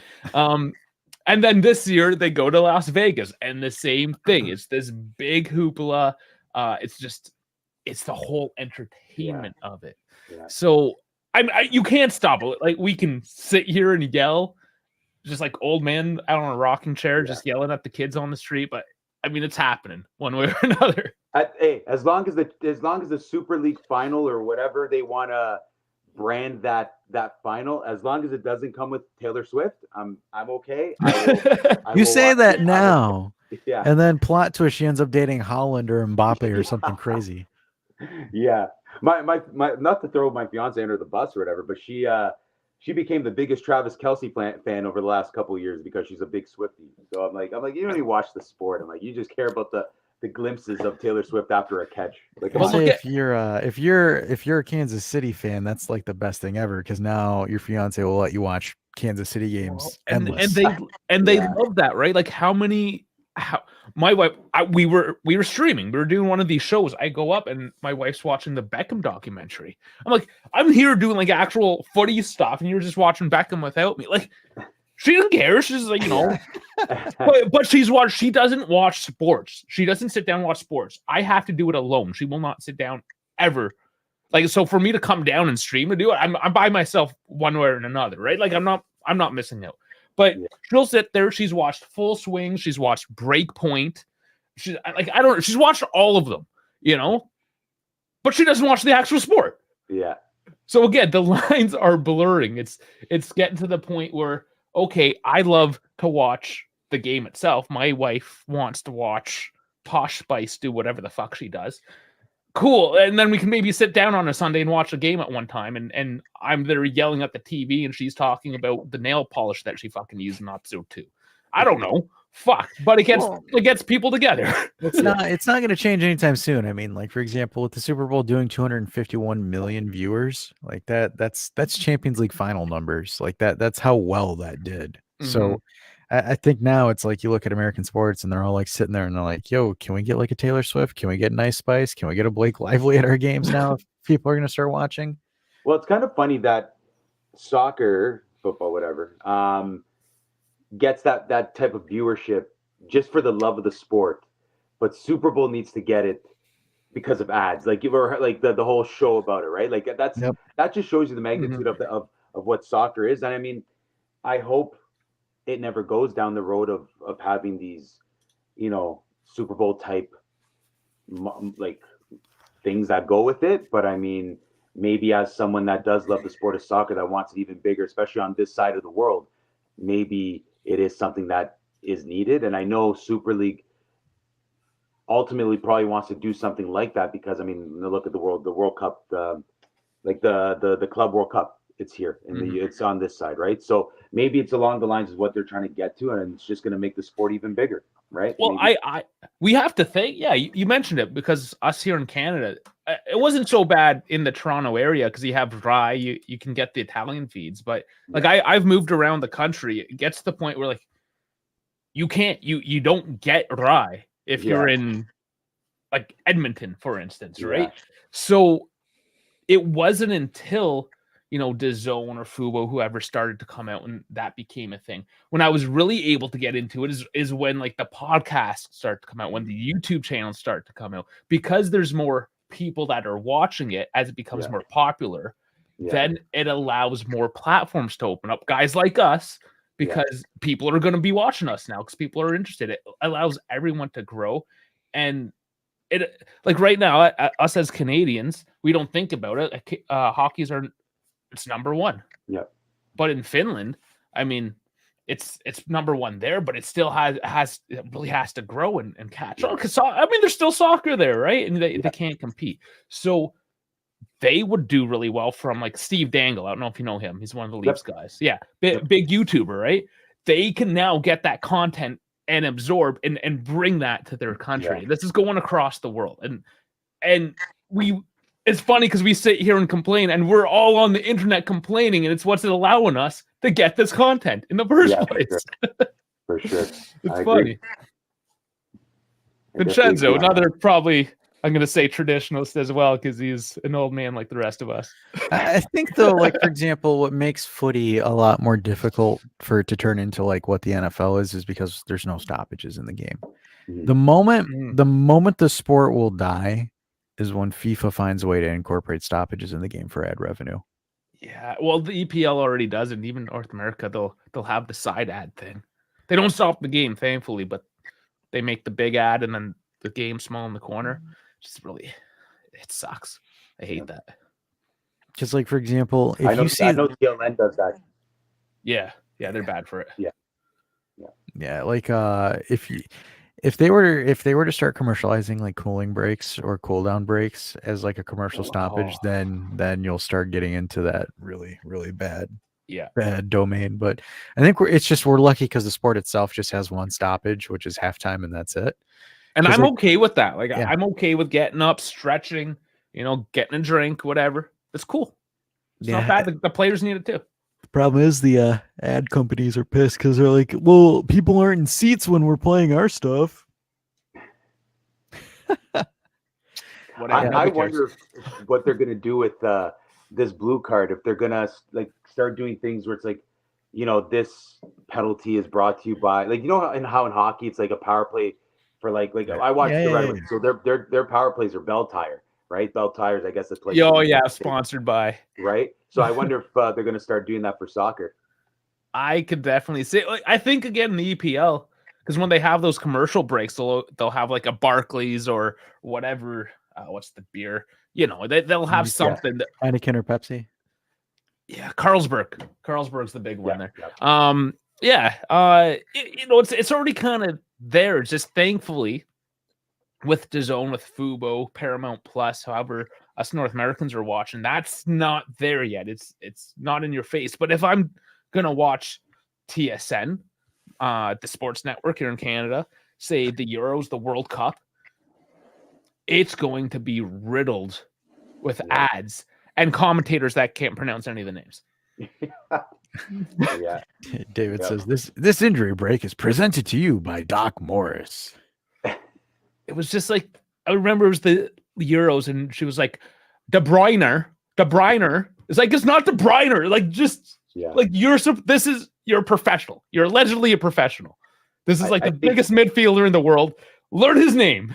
I'm pretty sure during the 2012 Euro, they said Marchisio. I'm pretty sure they said pretty positive. Yeah, probably. I wouldn't put him past. And they would say Granzanalo Pele.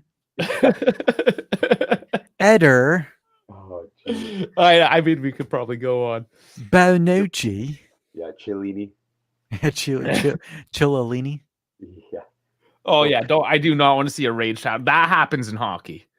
Yeah, that's a hockey ad. That's everywhere, man. You can't watch a YouTube. I have YouTube Premium, and yet Raid Shadow Legends finds a way to find into a video where it's like, all right, guys, today I'm going to talk to you about Juve. But first, did I ever talk to you about how tactically fit Raid Shadow Legends is? You watch YouTube then. That'd be a hell of a troll. If I ever did a Raid Shadow Legends ad, I'd sit there and be like, all right, guys, we're going to talk to you how Allegri's planning to line up against Inter. You also want to know who else Allegri lines up like? Raid Shadow Legends. Just not even a good segue. Just cut and paste into segment. This I want to talk about. I've not heard. They probably say DeBaller too. DAZN getting all the rights in Canada next year? Is that a thing?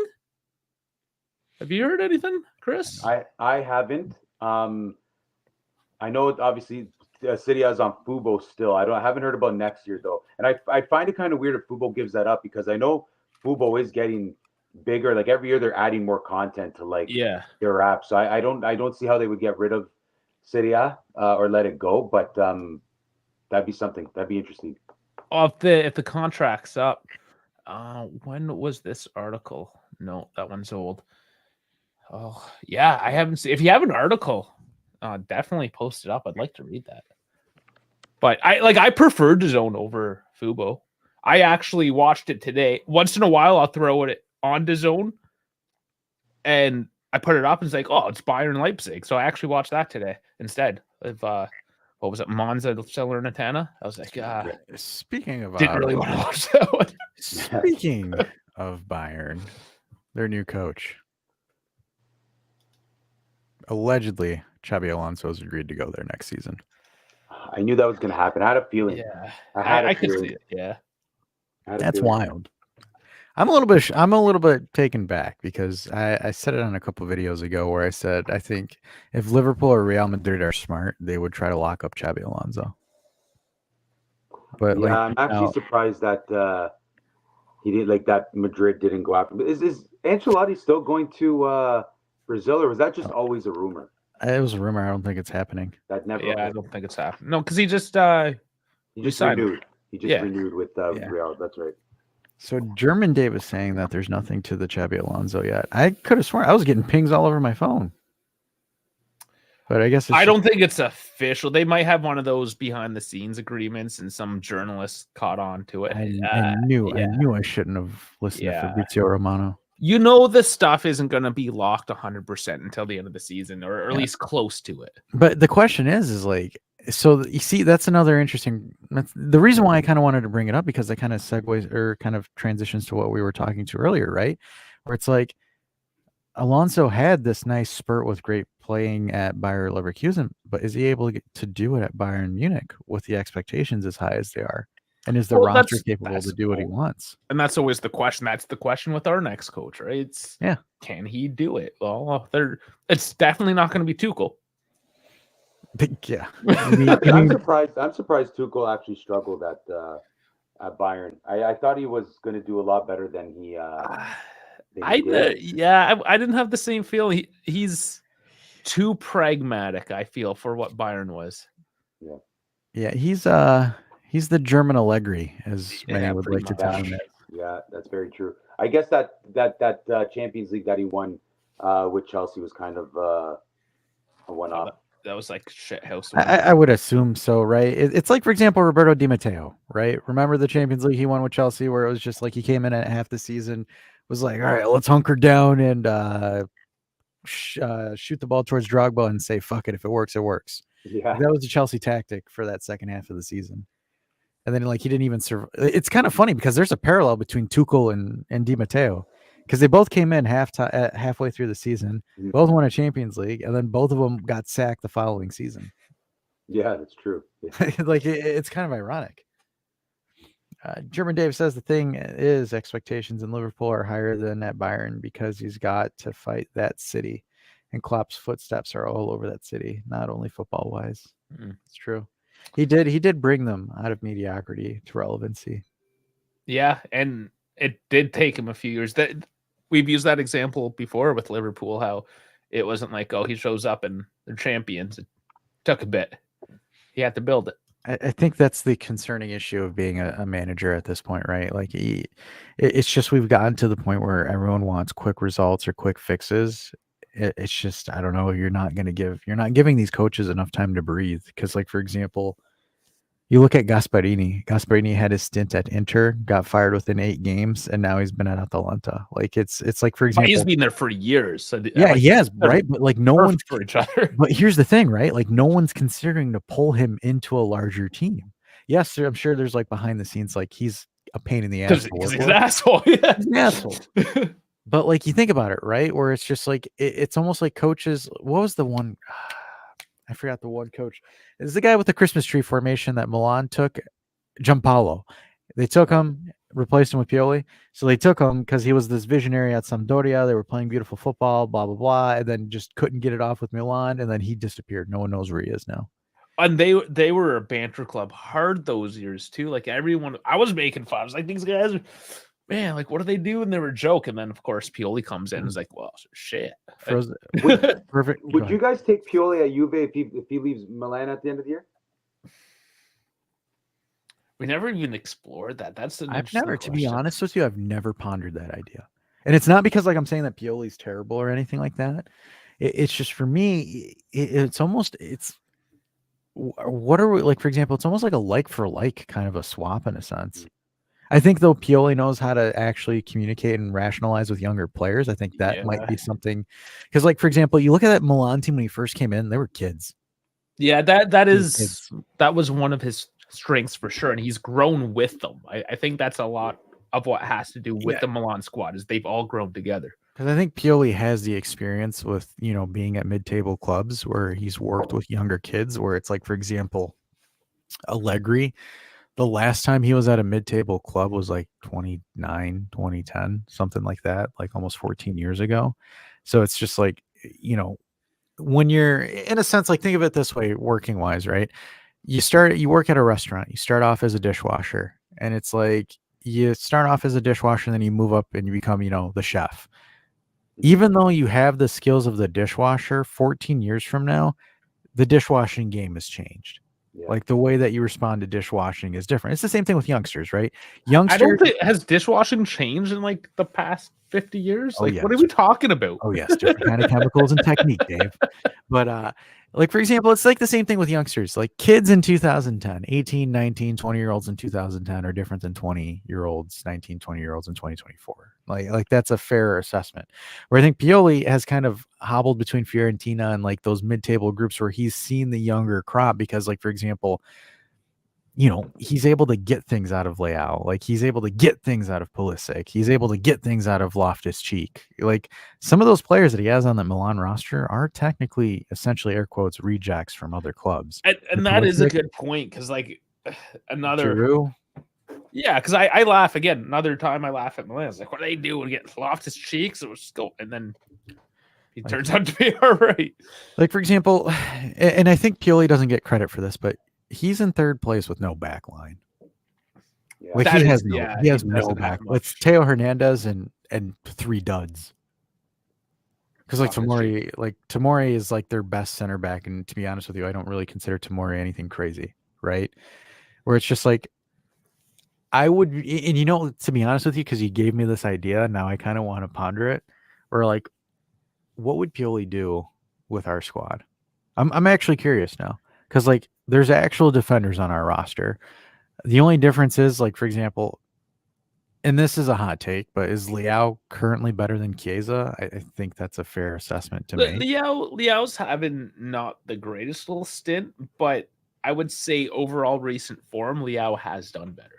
So, and then on the right, like for example, it's Pulisic versus Weah. I think you would, or whoever's the right winger, Yildiz, etc. I think Pulisic gets the nod there on that perspective. But I think Dusan is ahead of Giroud as far as being a lethal goal scorer.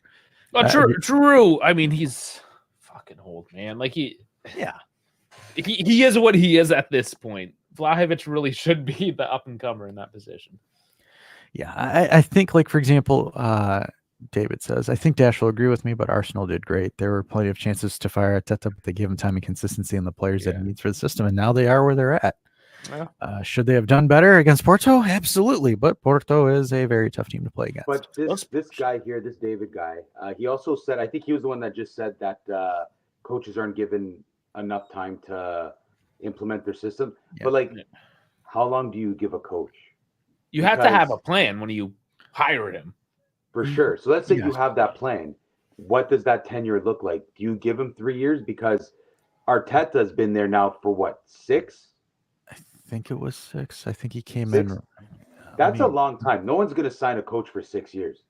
But this is the problem in today's world is a rebuild, a proper like full rebuild takes 5 years. And nobody's waiting 5 years. So the issue, here's the thing with, and it's like, for example, it makes, it's a good analogy, but at the same time, Arsenal as a club is extremely patient. Like, for example, ridiculous, like they didn't fire Wenger. Wenger retired. even though Arsenal was an absolute laughingstock at that point. Arsenal is one of those clubs that are, I don't know, maybe it's just the way that they're run, Sure. but they're extremely patient than most clubs. I think the only time that they weren't really patient with anybody was going to be with Unai Emery. I think that was the only one that they didn't have the patience for, and they were just kind of like, be gone. But that's what I would love to actually have. Is like I'm okay to lose for the next 5 years. It should be 4 years now going forward. But then after that 5-year tenure, we just come out and we just have like 10 years of dominance again. But see, now if that 4 years of waiting, you added on to the already 3 years of no trophies. That's 7 years without a Scudetto. We fucked it up. Yeah, and Juventus, they don't like that shit. Like they can go 1 year, but that's the problem, is why they can't have a true proper rebuild, is because they need to win Italy. They need to win in Italy, and right now they're under the gun to get back there. Like, as much as top 4 was the objective, but they were hanging around with Inter for a long time. The head was like, okay, you know what? We're back and we're there. We can win this Scudetto, even though they never were going to. And Allegri did a good job in keeping them there. They were never going to win the Scudetto. And now that they fell apart, but now that they are on this little bit of a tailspin, if we go and not win by the end of the year, like, this puts even more pressure for them to come back as a Scudetto contender next year, even though they probably won't technically be. Right? So it's like those 4 years that you can wait, that's an additional to the 3 that have already passed. So it's like, that's 7 years. Juve will not wait 7 years for another. And that's the unfortunate thing, is that we won't have a proper rebuild. And we should have done the proper rebuild. We should have done the rebuild, honestly, in 2017. We should have never went after people like Rabiot. We should have never went after these people. I understand the free transfers and why, but why did those free transfers have to be those players? Why couldn't it be kids? Why egos? It was all egos at that point. Yeah. We were like on that train. We were so high. We were competing. We were getting close. We were right there. So it was just like, put a little bit more fuel on that fire and we'll make it. And COVID. That's just, whatever. Whatever. You know what happened. I mean, as much as our haters don't want to admit it, COVID, it destroyed us. That the floor fell out. Whatever the reasons, the floor fell out from underneath us, and here we are. I mean, when, like, for example, butts and seats was your biggest revenue driver because of Ronaldo, and then you lose butts and seats, and it's like, that there was a clear business plan there, and of course, once in a century pandemic happens, I mean, a lot of companies, like, it's not just Juve that, I mean, there's still a company. How many of these companies throughout COVID just like disappeared? Yeah, because Inter knew that they couldn't beat Juve on the pitch, so they released a pandemic so they could harm them financially. Yeah, because of the Chinese. Yeah. Well, it's actually kind of, that's funny you say that, because it's kind of true. Like, this reminds me of when we got put back down into, or put into Serie B. Yeah, because of Inter, and this is kind of reminiscent to that, where they were successful after we had gone through that. Yeah, maybe they did release this.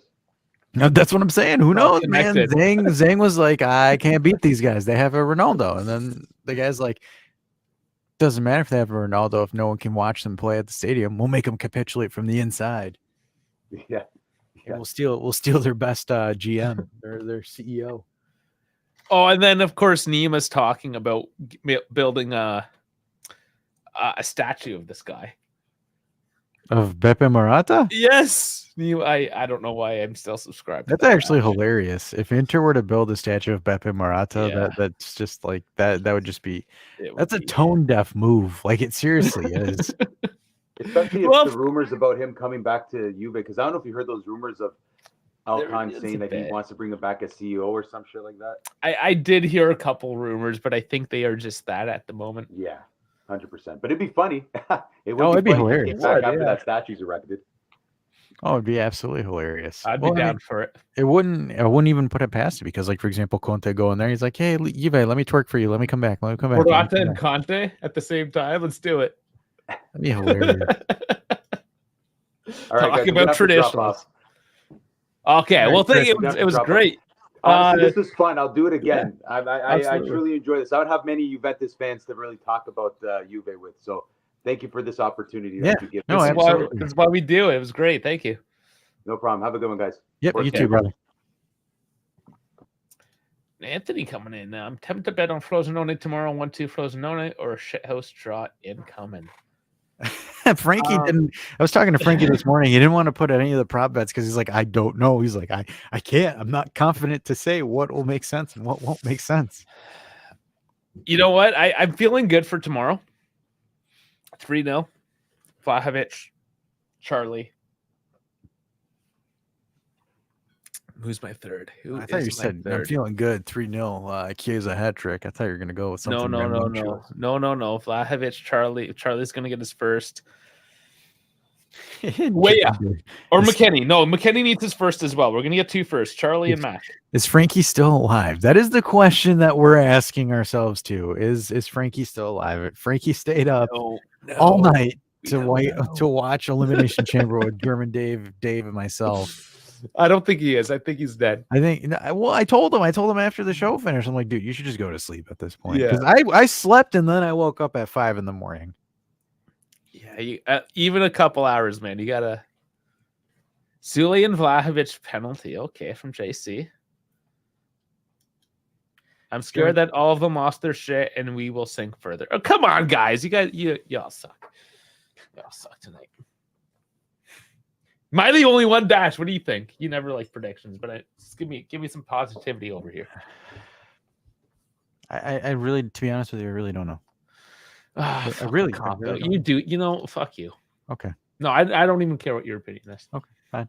All right, cool. All right, fine, whatever. Dave says he doesn't care about my opinion. Here we go. We're getting them. I mean, we could have rolled with it. We could. We could have rolled with it. Yeah, I mean, we'll obviously be here. Depends if I can get up bright and early. I'll start the stream a little bit earlier and go through some of the news because there's a few things we didn't get through tonight. Yeah, and if you guys are just joining in, you can rewind the live stream. You can listen to the conversation that we had with Chris. Great conversation. I think it's Chris. But yeah, no, that was fun. I'm glad he joined. Yeah, awesome. And then hopefully, why is it that the most people join in when we're about to sign off? Yeah, always. Do we need to start doing these later? Okay, you understand we do have to wake up early. That if there was one day that we would do it early, it would be today because we're getting up pretty early. I mean, I don't think so. To answer your question, Anthony, I don't think he's playing. I think it's, from what I've seen, it's Chidira. Yeah, it didn't look like it, but we'll see. You'll see in the morning, Kaio. Sure, I throw down on it, right? Why not? That would give you probably a plus 0.5 if you got that one right. KB is the only one with the kicker. That's why he's at 3.5 on the predictions. And even, fuck, we're so bad at this. Guys, the Discord, it's where we do the predictions, where I'm doing the tally. Get in there. It's growing. I think I'm just going to open up a general sports channel because I want to make fun of the whole thing with the MLB and their uniforms. And I'm like, what channel do I, this is not really one for MLB and just like other sports, So, but yeah, it's growing. It's big, especially WWE. 5 of us, I think, this morning at 5 a.m. Yep. Even Goose came on for a little bit. Oh, did he? I wasn't there. Yeah. I missed that. But yeah, it's awesome. That's Discord's where it's happening. I'm trying to get more of the gaming going because I can't play FIFA all year round, right? You got to switch it up. So, I mean, just everything. Discord has everything. So get in there, like, subscribe, do all the great things that I love you for. All of them. Because we got to get this algorithm moving. Especially, I think, with the name change, it stalled things a little bit. So let's kickstart things. Let's kickstart it. Let's get started at kickstart. I'm stumbling over my words. Man, so tomorrow, speaking of Kickstart, yes, Chiro, 6 a.m. Of course, I'm going to be starting at 6 a.m. the stream. That means I'm up at 5. Buddy, keep up. Let's go. With the espresso, that's how we're kickstarting it. Everyone, I want you to get your beans ready. If you're doing the mocha pot, if you got whatever it is, however you do your coffee, I need you to prepare tonight. Prepare tonight your coffee, because you got to get the fuck up out of bed tomorrow morning, brew that motherfucker, get it in your gut, and get here onto the stream, because I'm going to be amped up on espresso, just like the rest of y'all. Dash, you better be too, you sleepy motherfucker. I got to open up the stuff tomorrow. I'll make my cameo, but I think maybe you'll get me for the first half. Yeah, whatever. You better just don't be sleeping while you're here. All right. I mean, okay. How about that D, baby? Oh, man. All right. So that's it. You got to like, subscribe, get your coffee ready. And if you don't get your coffee ready, you're fired. Yeah. And JC, just don't. Espresso. I'm just reading it in Car's accent. Just espresso. Double the espresso. The double espresso. Double espresso. There you go. Oh, man, that could be a shirt, too. Hold on. Shirt ideas. Let me get that in there. The merch store is up, by the way. It's kind of crap, but I want people to use it right now because I want the back. I want to make sure things are kind of working. All right. So do check out the merch store. It is linked with the YouTube now. I realized that there's no way to actually get people to the merch store at this unless you're in the Discord. I'll do better. That's the thing. It's in prototype stage. So get in the Discord and check out my prototype merch store. Click the link and buy yourself some double Ds. No, to be honest, I don't even care if you buy anything right now. I just want things to work. Does the site work? Can you? Yeah. Does it work? Yeah, exactly. Because before you guys spend money, and we would appreciate the support, of course. But I don't want to just take your money and everything's shit. And I don't want to be that dude. So if you want to like alpha test, beta test, if things are working, don't spend your money. I just want you to know that it's there. Say, hey, Dave, this button doesn't work, or this is fucked up, or it looks like shit. What are you doing? Anything like that. That's what I'm looking for at this point. Dave wants to get some big Ds as well. How about that D, baby? I love that. That's the logo. It's a big D. It's 2 Ds. So now we can just go. How about that D, baby? Like this. I can always use this. I can always use this now. You can always use it now. Yeah. So where's I gotta get the merch ideas. Here we go, sir. I'm just making my notes. So double espresso. Okay, done. He wants done. Thanks for the ideas. Double espresso. I can get you some double D nipple patches, Car, if you want those. Band-Aid swipe. Oh, because I got a big one on my nose. It is healing up. There. It was a big one. It's a big one. Oh yes, we do. Andy Reid will forever give us that gem. How about that D, baby? Is that who that was, Andy Reid? Yeah, Andy Reid at the Super Bowl. They won the Super Bowl. How about that D, baby? It's just I had fallen asleep by that point. Yeah, because it was 8:30. No, it was later than that. That's when the fourth quarter started. I think was 8:30. And then it went into extra. Come on, it went into extra time. He says extra time. If they didn't have that overblown halftime show, I would have caught the fourth quarter. I would still be awake. Just saying. The sports are more important than who was it? Kanye? No, Usher. Usher, whatever. Those guys. R&B. I don't know. R&B. I don't listen to that music. I don't know those motherfuckers. German Dave wants you at the WrestleMania stream that we're gonna do. I could probably be there. He wants you to join the he wants you to join the Discord during WrestleMania. Oh yeah, we didn't even mention. Yes. Are you doing the WrestleMania? I don't know. We have to see logistics wise, because dude, that's like a 4+ hour show. Fucking commit. So guys, we are branching out. So we're looking at the WrestleMania, and me and Dave, F1 Bahrain next Saturday. We're gonna kick off the F1 season. Me and German Dave, we're gonna introduce SG German to the double D. It might be a triple D. We'll keep it to 2 at once. That's too much now. D. Just two at once for now, because I mean we don't want to overload you.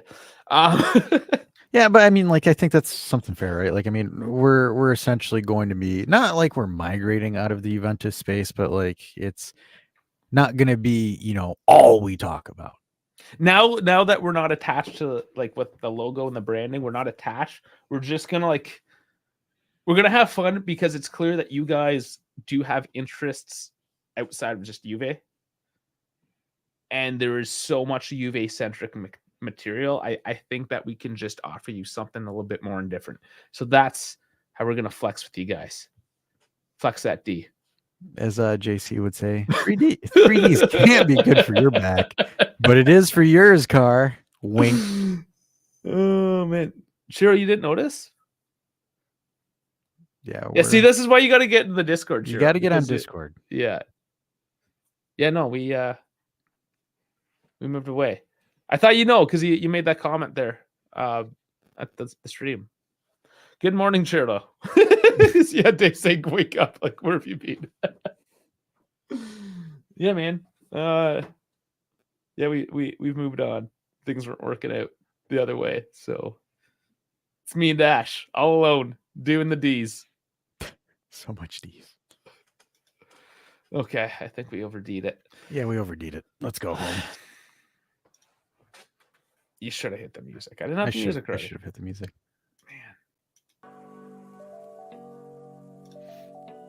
Man. All right. Oh, I mean, talk to us offline. We can explain things a bit better. But we're signing off. Alrighty, anybody? All right, everyone. Thanks for tuning in for this call-in show for shenanigans, late night shenanigans, and fun jazz. Obviously, Dave will be on tomorrow morning to launch things up. I'll make my first half cameo, and then I'll skedaddle, but I'll be there to an extent, and we'll see you there tomorrow morning. Later, guys. Good night, everyone. Please remember, subscribe. We love you all, and get your coffee ready because it's an early one, and I'm gonna be hopefully just as chipper and annoying as I am right now tomorrow morning. I'm gonna be like that. I'll be like that Starbucks barista that you hate and love at the same time because she's super annoying and is talking really fast.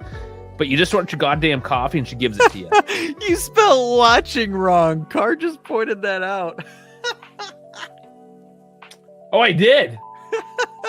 Oh, yeah. Well, thanks for pointing it out. This is why I need you guys to test the merch store because I might do stupid shit like this. But I'll change this right away. Thank you guys. See you tomorrow.